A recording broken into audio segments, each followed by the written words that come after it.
का क्या कहना। ओम शांति। 4 सेप्टेम्बर 24 मधुर महावाक्य।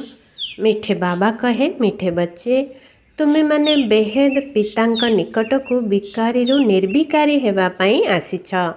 तेणु तुम भितर कौनसी भी भूत अर्थात विकार रहिबा उचित नुहे। प्रश्न, बाबा एबे तुम मानंकु एई भଳି केउं पाठ पढ़ाउछंती जाहाकि सारा कल्परे पाठ पढ़ा जाई नथाए। उत्तर, नुआ राजधानी स्थापना करिवार पाठपढ़ा, मनुष्य को राजपद प्राप्त कराइबार पाठपढ़ा एही समय परम पिता परमात्मा ही पढ़ाउछंती। एही नुआ पाठपढ़ा सारा कल्प भितरे पढ़ा जाई नथाए। एही पाठपढ़ा आधार रे सत्ययोगी राजधानी स्थापना हेउछि। ओम शांति। एकथा पिला माने जानिछंती जे आमे समस्ते गोटे गोटे आत्मा, शरीर नुहे। यहाँ को कहा जाए देही अभिमानी स्थिति। एबे सब मनुष्य देह अभिमानी अटंती। यह पाप आत्मांकर दुनिया अर्थात विकारी दुनिया, रावण राज्य। सत्य युग एबे अतीत होई जाइछि, सेठारे समस्ते निर्विकारी होई रहुथिले। पिला माने जानिछंती आमे माने ही पवित्र देवी देवता थिलु, जेउ माने कि 84 जन्म परे पतित होई जाइछु। समस्ते तो 84 जन्म नेउ नाहंती। भारतवासी ही देवी देवता थिले, जेउ माने 82, 83 किंबा 84 जन्म नेइछंती। सेई माने ही एबे पतित होई जाइछंती। भारत ही अविनाशी खंड बोली गायन होइछि। जेते बेले भारतरे लक्ष्मी नारायणकर राज्य थिला, सेतेबेले समस्ते निर्विकारी थिले, कौनसी विकार नथिला। सेही देवता माने ही 84 जन्म नेई एबे पतित होई जाइछंती। काम विकारर भूत, क्रोधर भूत, लोभर भूत, एही सब हेउछि कड़ा भूत। एमानंक भितरु मुख्य होउछि देह अभिमानर भूत। यह रावण राज्य ना। एही रावण भारतर अधा कल्पर शत्रु। जेते बेले कि मनुष्य मानक भितरे 5 विकार प्रवेश करुछि, किंतु देवी देवतांक भितरे एही भूत आदि नथिला। पुणी एमाने पुनर्जन्म नेई नेई एमानंकर आत्मा एबे विकारग्रस्त होई जाइछि। तुमे माने जानिछ जेते बेले आमे देवी देवता थिले, सेते बेले कौनसी विकार रूपक भूत नथिला। सेथिपाई सत्ययुग एवं त्रेता युग को राम राज्य कहा जाउथिला। द्वापर एवं कलियुग को रावण राज्य कहा जाउछि। एठारे प्रत्येक नर नारींक भितरे 5 विकार भरी होई रहिछि। द्वापर युगरु आरंभ करी कली युगर अंतिम समय पर्यंत एही 5 विकार रही आसीछि। एबे तुमे माने पुरुषोत्तम संगम युगरे अछ। विकारी निर्विकारी हेबा पई तुमे माने बेहेद बाबांग निकट को आसीछ। निर्विकारी होई पुणी जदि केही विकारग्रस्त हेउछंती, तेबे तांकु बाबा लेखुछंती, तुमे कला मुह करदेल, एबे गोरा हेबा बहुत मुस्किल। विकारग्रस्त हेबा अर्थ 5 महलार तलकु खसिबा, एकदम हाड़ भांगी जाउछि। गीतार मध्य अछि, भगवान उवाच काम विकार महाशत्रु अटे। भारतर वास्तविक धर्मशास्त्र हेउछि गीता। प्रत्येक धर्मर गोटिए मात्र शास्त्र थाए, किंतु भारतवासींकर अनेक शास्त्र रहिछि। ताकु कुआ जाए भक्ति। नुआ दुनिया सत्य प्रदान। स्वर्णिम युगरे केबे लड़ाई झगड़ा होई न थाए। सेठारे समस्तंकर अधिक आयुष थाए। समस्ते सदा सुस्थ एवं धनवान थांती। तुम मानकु एबे स्मृति आसीछि जे आमे जेतेबेले देवता थिले, सेतेबेले बहुत सुखी थिले। नरकरे तो सुख ही नहीं। सत्य युगरे कालर डर न थाए। सर्वदा सुख, शांति, समृद्धि सबु किछि थाए, किंतु नरकरे सुख बोली किछि नाही। शरीर रे किछि ना किछि रोग लागी रहिछि। यह अपार दुखर दुनिया। सत्य युग अपार सुखर दुनिया। बेहेदर बाबा अपार दुख दुनिया तो रचना करुनाहांती, सीए सुखर दुनिया रचना करुछंती। पुणी रावण राज्य आसिला, जेउठी दुख शांति मिलिला। तेणु सत्ययुग सुखधाम, कलियुग दुखधाम। विकारग्रस्त हेबार अर्थ ही हेउछि जणे अन्य जनक प्रति काम विकारर दृष्टि रखिबा। मनुष्य कहउछंती ଏହା ଭଗବାନଙ୍କର ରଚନା। କିନ୍ତୁ ନା, ଏହା ଭଗବାନଙ୍କର ରଚନା ନୁହେଁ, ରାବଣର ରଚନା। ଭଗବାନ ତ ସ୍ୱର୍ଗ ରଚନା କରିଛନ୍ତି, ସେଠାରେ କାମ ବିକାର ନଥାଏ। ଏମିତି ନୁହେଁ ଯେ ଦୁଃଖ ସୁଖ ସବୁ ଭଗବାନ ଦିଅନ୍ତି। ଆରେ ଭଗବାନ ପିଲାମାନଙ୍କର ବେହେଦର ପିତା, ସିଏ କିପରି ଦୁଃଖ ଦେଇପାରିବେ? ସିଏ କହୁଛନ୍ତି ମୁଁ ତୁମକୁ ସୁଖର ସମ୍ପତ୍ତି ଦେଉଛି, ପୁଣି ଅଧା କଳ୍ପ ପରେ ରାବଣ ଅଭିଶାପ ଦେଉଛି। ସତ୍ୟ ଯୁଗରେ ଅସରନ୍ତି ସୁଖ ଥିଲା, ସମସ୍ତେ ମାଲ ଥିଲେ। କେବଳ ସୋମନାଥ ମନ୍ଦିରରେ ଦେଖ କେତେ ହୀରା ଲୀଳା ଖଞ୍ଜା ହୋଇଥିଲା, କାରଣ ଭାରତ ଧନବାନ ଥିଲା। ଏବେ ତ କାଙ୍ଗାଳ ହୋଇଯାଇଛି। ସତ୍ୟ ଯୁଗରେ ସମସ୍ତେ 100% ଧନବାନ ଥିଲେ ଏବଂ କଳି ଯୁଗରେ 100% କାଙ୍ଗାଳ ହୋଇଯାଇଛନ୍ତି। ଡ୍ରାମାରେ ଏଇଭଳି ଖେଳ ତିଆରି ହୋଇଛି। ଏବେ ଏହା ଲୌହଯୁଗ, ଖାଦ ପଡ଼ି ପଡ଼ି ସମ୍ପୂର୍ଣ୍ଣ ତମ ପ୍ରଦାନ ହୋଇଯାଇଛି। ଏଠାରେ କେତେ ଦୁଃଖ ସହନ କରିବାକୁ ପଡ଼ୁଛି। ଏହି ଉଡ଼ାଜାହାଜ ଆଦି 100 ବର୍ଷ ଭିତରେ ଉଦ୍ଭାବନ ହୋଇଛି, ଯାହାକୁ ମାୟାର ଆକର୍ଷଣ କୁହାଯାଏ। ମନୁଷ୍ୟ ଭାବୁଛନ୍ତି ବିଜ୍ଞାନ ସ୍ୱର୍ଗ ତିଆରି କରୁଛି, କିନ୍ତୁ ଏହା ହେଉଛି ରାବଣର ସ୍ୱର୍ଗ। ମନୁଷ୍ୟ କଳି ଯୁଗରେ ମାୟାର ଆକର୍ଷଣ ସବୁ ଦେଖି ତୁମ ନିକଟକୁ ବହୁତ ମୁସ୍କିଲରେ ଆସୁଛନ୍ତି। ଭାବୁଛନ୍ତି ଯେ ଆମ ପାଖରେ ଘର ଗାଡ଼ି ସବୁ ଅଛି। ବାବା କହୁଛନ୍ତି ଯେତେବେଳେ ଏହି ଲକ୍ଷ୍ମୀ ନାରାୟଣଙ୍କର ରାଜ୍ୟ ଥିଲା, ସେହି ସମୟକୁ ସ୍ୱର୍ଗ ଅର୍ଥାତ୍ ସତ୍ୟଯୁଗ କୁହାଯାଉଥିଲା। ଏବେ ସେହି ଲକ୍ଷ୍ମୀ ନାରାୟଣଙ୍କର ରାଜ୍ୟ ହିଁ ନାହିଁ। କଳି ଯୁଗ ପରେ ପୁଣି ତାଙ୍କର ରାଜ୍ୟ ଆସିବ। ଭାରତ ପ୍ରଥମେ ବହୁତ ଛୋଟ ଥିଲା। ନୂଆ ଦୁନିଆରେ କେବଳ 9 ଲକ୍ଷ ଦେବୀ ଦେବତା ଥିଲେ। ବର୍ତ୍ତମାନ ବେହେଦର ବାବା ଆସି ଆମକୁ ବିଶ୍ୱର ଇତିହାସ ଭୂଗୋଳ ବୁଝାଉଛନ୍ତି। ଏ କଥା ବାବାଙ୍କ ବ୍ୟତୀତ ଆଉ କେହି କହିପାରିବେ ନାହିଁ। ଯାହାଙ୍କୁ କୁହାଯାଏ ଜ୍ଞାନର ସାଗର, ଈଶ୍ୱର ପିତା, ସିଏ ସବୁ ଆତ୍ମାମାନଙ୍କର ପିତା।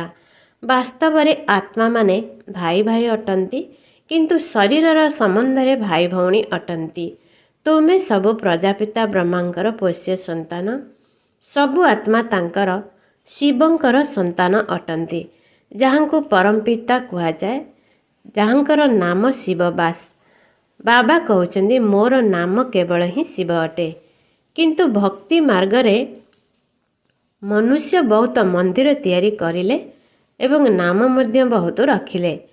ଭକ୍ତି ମାର୍ଗର ସାମଗ୍ରୀ ବହୁତ, ତାକୁ ଜ୍ଞାନ କୁହାଯିବ ନାହିଁ। ସେଥିରେ ଲକ୍ଷ୍ୟ ବା ଉଦ୍ଦେଶ୍ୟ ମଧ୍ୟ କିଛି ନାହିଁ। ତାହା ତଳକୁ ତଳକୁ ଖସିବାର ରାସ୍ତା। ସମସ୍ତେ ତଳକୁ ଖସି ଖସି ତମ ପ୍ରଧାନ ହୋଇଯାଇଛନ୍ତି, ପୁଣି ସତ୍ୟ ପ୍ରଦାନ ହେବାକୁ ପଡ଼ିବ। ତୁମେମାନେ ସତ୍ୟ ପ୍ରଦାନ ହୋଇ ସ୍ୱର୍ଗକୁ ଆସିବ। ବାକି ସବୁ ଆତ୍ମା ସତ୍ୟ ପ୍ରଦାନ ହୋଇ ଶାନ୍ତିଧାମରେ ରହିବେ। ଏହି କଥାକୁ ଭଲ ଭାବରେ ଚିନ୍ତନ କର। ବାବା କହୁଛନ୍ତି ତୁମେମାନେ ମୋତେ ଡାକିଛ। ବାବା, ଆପଣ ଏଠାକୁ ଆସି ଆମ ପତିତମାନଙ୍କୁ ପାବନ କର। ସେଥିପାଇଁ ଏବେ ମୁଁ ସାରା ଦୁନିଆକୁ ପାବନ କରିବା ପାଇଁ ଆସିଛି। ମନୁଷ୍ୟ ଭାବୁଛନ୍ତି ଗଙ୍ଗା ସ୍ନାନ କରିବା ଦ୍ୱାରା ପାବନ ହୋଇଯିବେ। ଗଙ୍ଗା ନଦୀକୁ ସେମାନେ ପତିତ ପାବନୀ ଭାବୁଛନ୍ତି। କୂଅ ପାଣିକୁ ମଧ୍ୟ ଗଙ୍ଗା ପାଣି ଭାବି ସ୍ନାନ କରୁଛନ୍ତି। ତାକୁ ଗୁପ୍ତ ଗଙ୍ଗା ବୋଲି ମନେ କରନ୍ତି। ତୀର୍ଥଯାତ୍ରାରେ କିମ୍ବା କେଉଁ ପାହାଡ଼ ଉପରକୁ ଯଦି ଯାଉଛନ୍ତି, ତେବେ ତାକୁ ମଧ୍ୟ ଗୁପ୍ତ ଗଙ୍ଗା ବୋଲି ଭାବୁଛନ୍ତି। ଏହାକୁ କୁହାଯାଏ ମିଥ୍ୟା ଜ୍ଞାନ। ଭଗବାନଙ୍କୁ ସତ୍ୟ କୁହାଯାଏ। ବାକି ରାବଣ ରାଜ୍ୟରେ ସମସ୍ତେ ମିଥ୍ୟାବାଦୀ ଅଟନ୍ତି। ଈଶ୍ୱର ପିତା ହିଁ ଏବେ ସତ୍ୟଖଣ୍ଡର ସ୍ଥାପନା କରୁଛନ୍ତି। ସେଠାରେ ଆଉ କୌଣସି ମିଥ୍ୟାର କଥା ରହିବ ନାହିଁ। ଦେବତାମାନଙ୍କୁ ମଧ୍ୟ ଶୁଦ୍ଧ ଭୋଗ ଲଗାଇଥାନ୍ତି ନା। ଏବେ ଏହା ଆସୁରୀ ରାଜ୍ୟ। ସତ୍ୟଯୁଗ ତ୍ରେତାଯୁଗ ହେଉଛି ଈଶ୍ୱରୀୟ ଦୈବୀ ରାଜ୍ୟ, ଯାହାକି ଏବେ ସ୍ଥାପନା ହେଉଛି। ଏଠାକୁ ଈଶ୍ୱର ଆସି ସମସ୍ତଙ୍କୁ ପବିତ୍ର କରୁଛନ୍ତି। ଦେବତାମାନଙ୍କ ଭିତରେ କୌଣସି ବି ବିକାର ନଥାଏ। ଯଥା ରାଜାରାଣୀ ତଥା ପ୍ରଜା ସମସ୍ତେ ପବିତ୍ର ଥାନ୍ତି। କିନ୍ତୁ ଏଠାରେ ସମସ୍ତେ ପାପୀ, କାମୀ, କ୍ରୋଧୀ। ନୂଆ ଦୁନିଆକୁ ସ୍ୱର୍ଗ କୁହାଯାଏ ଏବଂ ଏହି ଦୁନିଆକୁ ନର୍କ କୁହାଯାଏ। ନର୍କକୁ ସ୍ୱର୍ଗ ବାବାଙ୍କ ବ୍ୟତୀତ ଆଉ କେହି କରିପାରିବେ ନାହିଁ। ଏଠାରେ ସମସ୍ତେ ନର୍କବାସୀ ପତିତ। ସତ୍ୟଯୁଗରେ ସମସ୍ତେ ପବିତ୍ର ଦେବତା। ସେଠାରେ ଏମିତି କହିବେ ନାହିଁ ଯେ ଆମେ ପତିତରୁ ପାବନ ହେବା ପାଇଁ ସ୍ନାନ କରିବାକୁ ଯାଉଛୁ। ଏହା ଭିନ୍ନ ଭିନ୍ନ ମନୁଷ୍ୟ ସୃଷ୍ଟି ରୂପୀ ବୃକ୍ଷ, ଯାହାର ବୀଜ ରୂପ ଭଗବାନ ଅଟନ୍ତି। ସିଏ ହିଁ ଆସି ରଚନା କରୁଛନ୍ତି। ପ୍ରଥମେ ସିଏ ଦେବୀ ଦେବତାମାନଙ୍କୁ ରଚନା କରୁଛନ୍ତି, ପୁଣି ଧୀରେ ଧୀରେ ବୃଦ୍ଧି ହୋଇ ହୋଇ ଏତେ ସବୁ ଧର୍ମ ହୋଇଯାଉଛି। ପ୍ରଥମେ କେବଳ ଗୋଟିଏ ଧର୍ମ, ଗୋଟିଏ ରାଜ୍ୟ ଥିଲା, ଯେଉଁଠି ସୁଖ ହିଁ ସୁଖ ଥିଲା। ଏବେ ମନୁଷ୍ୟମାନେ ମଧ୍ୟ ଚାହୁଁଛନ୍ତି ଯେ ବିଶ୍ୱରେ ଶାନ୍ତି ହେଉ। ତାହା ତୁମେ ଏବେ ସ୍ଥାପନା କରୁଛ। ସବୁ କିଛି ବିନାଶ ହୋଇଯିବ, ବାକି ଅଳ୍ପ କାଳ ରହିବ। ଏହି ଚକ୍ର ଘୂରି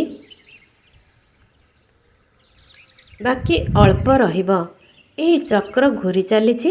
ଏବେ କଳିଯୁଗର ଅନ୍ତିମ ସମୟ ଏବଂ ସତ୍ୟଯୁଗ ଆଦିର ସଙ୍ଗମ, ପୁରୁଷୋତ୍ତମ ସଙ୍ଗମ ଯୁଗ, ଯାହାକୁ କଲ୍ୟାଣକାରୀ ପୁରୁଷୋତ୍ତମ ସଙ୍ଗମ ଯୁଗ କୁହାଯାଉଛି।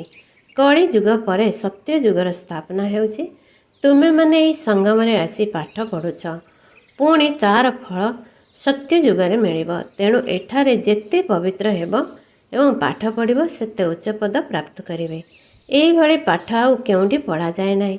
ତୁମକୁ ଏହି ପାଠର ସୁଖ ନୂଆ ଦୁନିଆରେ ମିଳିବ। ଯଦି ନିଜ ଭିତରେ କୌଣସି ବିକାର ରୂପୀ ଭୂତ ଅଛି, ତେବେ ପ୍ରଥମେ ତ ଦଣ୍ଡ ଭୋଗ କରିବାକୁ ପଡ଼ିବ, ଦ୍ୱିତୀୟରେ ପଦ ମଧ୍ୟ କମ୍ ମିଳିବ। ଯେଉଁମାନେ ସମ୍ପୂର୍ଣ୍ଣ ହୋଇ ଅନ୍ୟମାନଙ୍କୁ ଯେତେ ପଢ଼ାଇବେ, ସେମାନେ ସେତେ ଉଚ୍ଚ ପଦ ପ୍ରାପ୍ତ କରିବେ। ଏବେ ଦେଖ କେତେ କମ୍ ସେବା କେନ୍ଦ୍ର ରହିଛି। ସମୟ ଆସିବ ଲକ୍ଷ ଲକ୍ଷ ସେବା କେନ୍ଦ୍ର ହୋଇଯିବ। ସାରା ବିଶ୍ୱରେ ସେବା କେନ୍ଦ୍ର ଖୋଲିଯିବ। କାରଣ ପାପ ଆତ୍ମାରୁ ପୁଣ୍ୟ ଆତ୍ମା ତ ହେବାକୁ ପଡ଼ିବ। ଏହା ହିଁ ତୁମର ଲକ୍ଷ୍ୟ ଅଟେ। ଆମକୁ ଏକମାତ୍ର ଶିବ ବାବା ହିଁ ପଢ଼ାଉଛନ୍ତି। ସିଏ ଜ୍ଞାନର ସାଗର, ସୁଖର ସାଗର ଅଟନ୍ତି। ସିଏ ହିଁ ଆସି ପାଠ ପଢ଼ାଉଛନ୍ତି। ଏହି ବ୍ରହ୍ମା ପାଠ ପଢ଼ାଉ ନାହାନ୍ତି। ୟାଙ୍କ ଦ୍ୱାରା ଶିବ ବାବା ପଢ଼ାଉଛନ୍ତି। ୟାଙ୍କ ପାଇଁ ଗାୟନ କରାଯାଏ। ଭଗବାନଙ୍କର ରଥ, ଭାଗ୍ୟଶାଳୀ ରଥ। ସିଏ ଆସି ତୁମକୁ ପଦ୍ମା ପଦମ ଭାଗ୍ୟଶାଳୀ କରୁଛନ୍ତି। ତୁମେମାନେ ବହୁତ ଧନବାନ ହୋଇଯାଉଛ। କେବେ ହେଲେ ବି ବେମାରରେ ପଡ଼ିବ ନାହିଁ। ସେଠାରେ ସ୍ୱାସ୍ଥ୍ୟ, ସମ୍ପତ୍ତି, ଖୁସି ସବୁ କିଛି ମିଳିଯାଇଥାଏ। ଏଠାରେ ମନୁଷ୍ୟମାନଙ୍କ ପାଖରେ ଯଦିଓ ଧନ ଅଛି, କିନ୍ତୁ ବେମାର ବହୁତ ଅଛି। ତେଣୁ ସେହିମାନେ କେବେ ହେଲେ ସୁଖର ଅନୁଭବ କରିପାରିବେ ନାହିଁ। କିଛି ନା କିଛି ଦୁଃଖ ମନୁଷ୍ୟମାନଙ୍କର ଜୀବନରେ ଅଛି। ତାହାର ନାମ ସୁଖଧାମ, ସ୍ୱର୍ଗ, ପାରାଡାଇଜ୍। ସେହି ରାଜ୍ୟ ଲକ୍ଷ୍ମୀ ନାରାୟଣଙ୍କୁ କିଏ ଦେଇଛନ୍ତି, ଏକଥା କେହି ବି ଜାଣିନାହାନ୍ତି। ଏମାନେ ଭାରତରେ ହିଁ ରହୁଥିଲେ, ବିଶ୍ୱର ମାଲିକ ଥିଲେ। ସେତେବେଳେ କୌଣସି ପ୍ରକାର ବିଭାଜନ ନଥିଲା। ଏବେ ତ କେତେ ପ୍ରକାରରେ ବିଭାଜନ ହୋଇଯାଇଛି। ରାବଣ ରାଜ୍ୟ ନା କେତେ ଖଣ୍ଡ ଖଣ୍ଡ ହୋଇଗଲାଣି। ଲଢ଼େଇ ଝଗଡ଼ା କରିବାରେ ଲାଗି ରହିଛନ୍ତି। ସେଠାରେ ସତ୍ୟଯୁଗରେ ତ ସାରା ଭାରତରେ ଏହି ଦେବୀ ଦେବତାମାନଙ୍କ ରାଜ୍ୟ ଥିଲା। ସେତେବେଳେ ମନ୍ତ୍ରୀର ଆବଶ୍ୟକତା ନଥିଲା। ଏଠାରେ ଦେଖ କେତେ ମନ୍ତ୍ରୀ ଅଛନ୍ତି, କାରଣ ସମସ୍ତେ ବୁଦ୍ଧିହୀନ ହୋଇଯାଇଛନ୍ତି। ତେଣୁ ମନ୍ତ୍ରୀମାନେ ମଧ୍ୟ ତମ ପ୍ରଧାନ ପତିତ ଅଟନ୍ତି। କଥାରେ ଅଛି, ପତିତ ମନୁଷ୍ୟମାନଙ୍କର ବିଚାର ମଧ୍ୟ ପତିତ କରିବା ଭଳି ହେବ।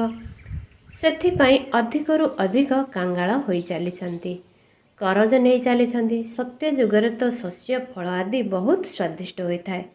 ତୁମେ ସାକ୍ଷାତକାରରେ ସବୁକିଛି ଅନୁଭବ କରି ଆସୁଛ। ସୂକ୍ଷ୍ମ ଲୋକକୁ ଯାଉଛ ଏବଂ ସ୍ୱର୍ଗକୁ ମଧ୍ୟ ଯାଉଛ।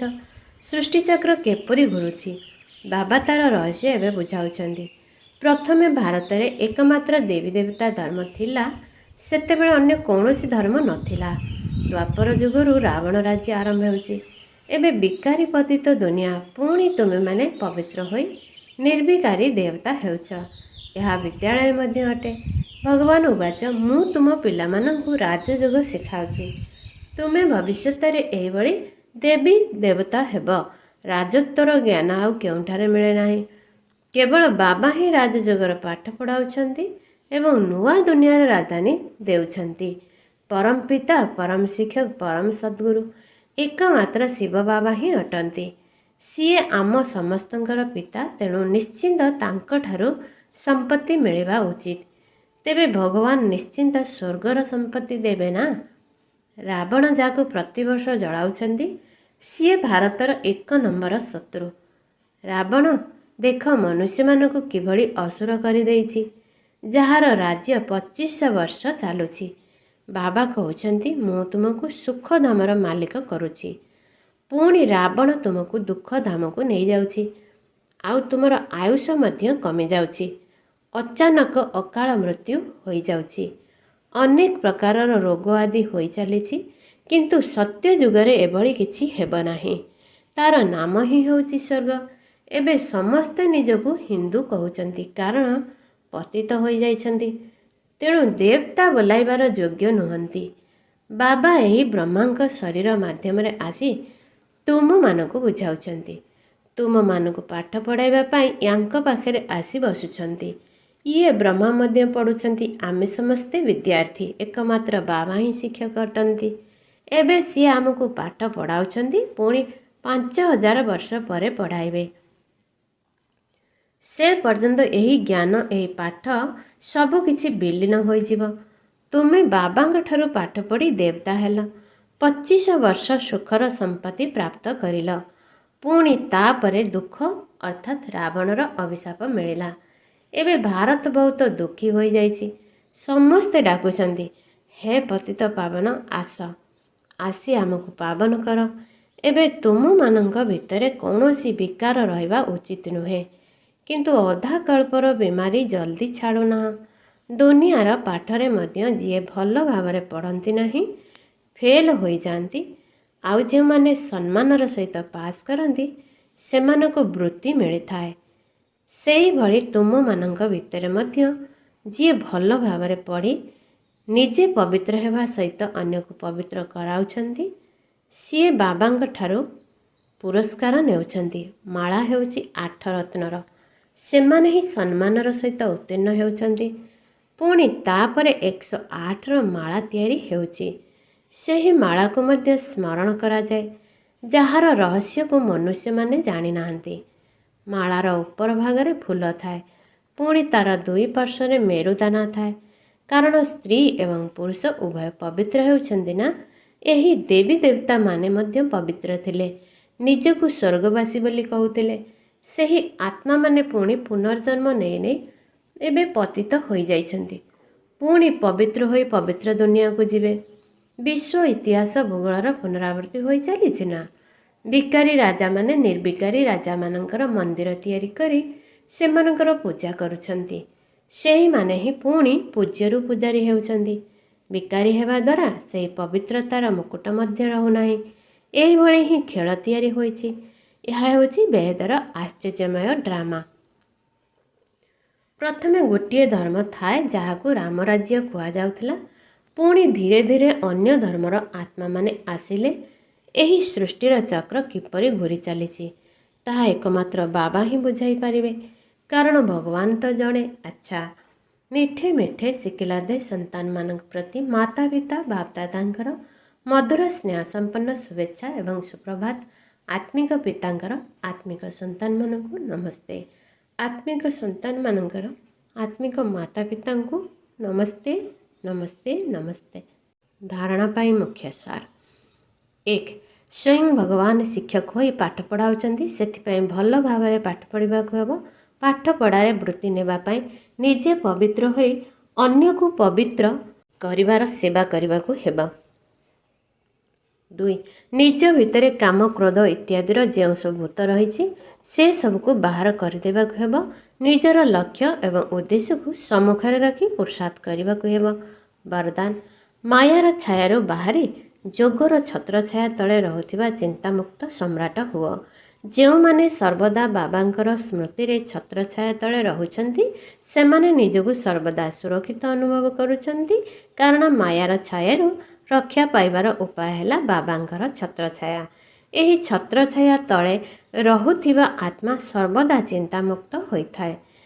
ଯଦି କୌଣସି ପ୍ରକାରର ଚିନ୍ତା ରହିବ, ତେବେ ଖୁସି ସମାପ୍ତ ହୋଇଯିବ। ଏହି ଖୁସି ଯଦି ସମାପ୍ତ ହୋଇଗଲା, ତୁମେ ଦୁର୍ବଳ ହୋଇଗଲ, ତେବେ ମାୟାର ଛାୟାର ପ୍ରଭାବ ପଡ଼ିଯିବ। କାହିଁକି ନା ତୁମମାନଙ୍କର ଦୁର୍ବଳତା ହିଁ ମାୟାକୁ ଆହ୍ୱାନ କରିଥାଏ। ଏବଂ ସ୍ୱପ୍ନରେ ଯଦି ମାୟାର ଛାୟା ପଡ଼ିଗଲା, ତେବେ ବହୁତ ଦୁଃଖୀ କରିଦେବ। ସେଥିପାଇଁ ସର୍ବଦା ଛତ୍ରଛାୟା ତଳେ ରୁହ। ସ୍ଲୋଗାନ: ଜ୍ଞାନର ସ୍କ୍ରୁ ଡ୍ରାଇଭର ଦ୍ୱାରା ଅବହେଳା ପଣିଆର ଢିଲା ସ୍କ୍ରୁକୁ ଟାଇଟ୍ କରି ସର୍ବଦା ସଜାଗ ରୁହ। ଓମ୍ ଶାନ୍ତି। है हमने प्यार वो पाया जो दुनिया पा नहीं सकती। हेलो भक्तेन सम्मान हूँ लाइट हाउस अटे मोती प्रभु सत्य आत्मा अटे हूँ ब्राह्मण आत्मा अटे।